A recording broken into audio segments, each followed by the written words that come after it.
Audio Jungle. Jangan terkecoh pengumuman KPU. Pilpres belum usai. Oleh Sholihin MS, pemerhati sosial dan politik. Pengumuman Ketua KPU Hashim Asyari yang akhirnya memenangkan paslon 02 Prabowo Gibran sangat tidak aneh. Karena memang sudah diduga sebelumnya. KPU sendiri adalah bagian dari kecurangan secara TSM yang diskenario oleh Jokowi.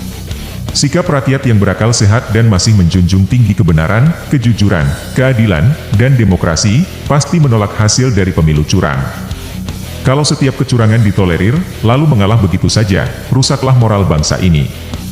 Bagi partai politik yang orientasinya hanya mencari jabatan menteri, bisa saja langsung mengakui kemenangan itu. Tapi bagi rakyat yang ingin ditegakkannya kebenaran dan keadilan, pengumuman KPU adalah awal dilakukannya perjuangan menuntut keadilan. Sebelumnya kita sudah menduga kuat kalau KPU pasti akan memenangkan paslon 02, karena KPU itu dikendalikan oleh Jokowi. Sebagian orang, termasuk Timnas Amin, ada yang masih berharap pihak KPU jujur. Tapi ternyata harapan itu sia-sia. Ada beberapa indikator kalau KPU adalah bagian dari skenario kecurangan Jokowi. Pertama, KPU sedari awal sudah tidak independen, hanya kepanjangan tangan Jokowi. Kedua, KPU sengaja memasukkan lebih dari 50 juta data siluman tanpa klarifikasi, yang ternyata untuk membackup paslon 02. Ketiga, KPU memerintahkan kepada KPU daerah dan panitia kecamatan untuk melakukan kecurangan, dengan ditemukannya surat resmi dari KPU pusat kepada KPU daerah dan panitia kecamatan.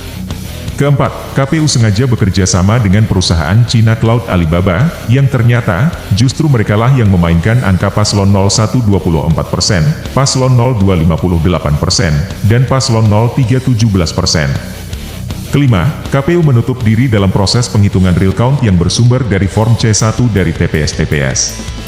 Keenam, KPU menolak dilakukannya audit forensik terhadap peralatan aplikasi Sirekap, yang digunakan untuk pengolahan data suara pemilih. Ketujuh, KPU dan Bawaslu membiarkan Jokowi melakukan pelanggaran dalam melakukan kecurangan secara TSM dan brutal. Kedelapan, KPU tidak mengindahkan teguran dari DKPP soal pencawapresan Gibran yang melanggar Undang-Undang Pemilu dan Undang-Undang Kehakiman. Dengan adanya fakta-fakta di atas, Ketua KPU harus diberhentikan dan dipidana, karena telah menyebarkan berita bohong, memanipulasi data, bekerja dengan pihak asing, dan menyembunyikan kebenaran, serta membatalkan hasil Pilpres 2024. Jika segala kecurangan Pilpres ini tidak diselesaikan dengan benar dan proporsional oleh DPR melalui hak angket dan MK, maka rakyat, khususnya para pendukung kejujuran, kebenaran dan keadilan, akan melakukan tindakan tersendiri melalui parlemen jalanan. Jika semua saluran hukum terus dipermainkan dan diperlakukan tidak adil, rakyat sebagai pemegang kedaulatan tertinggi harus segera bergerak, mengambil alih permasalahan bangsa ini. Semoga hak angket DPR bisa berjalan dengan lancar dan objektif, dan MK bisa memutus perkara secara benar, adil, dan tidak berbuat zalim. Jika datang kebenaran, kebatilan pasti hancur.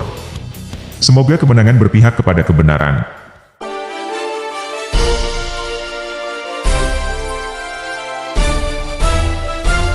Audio Jungle.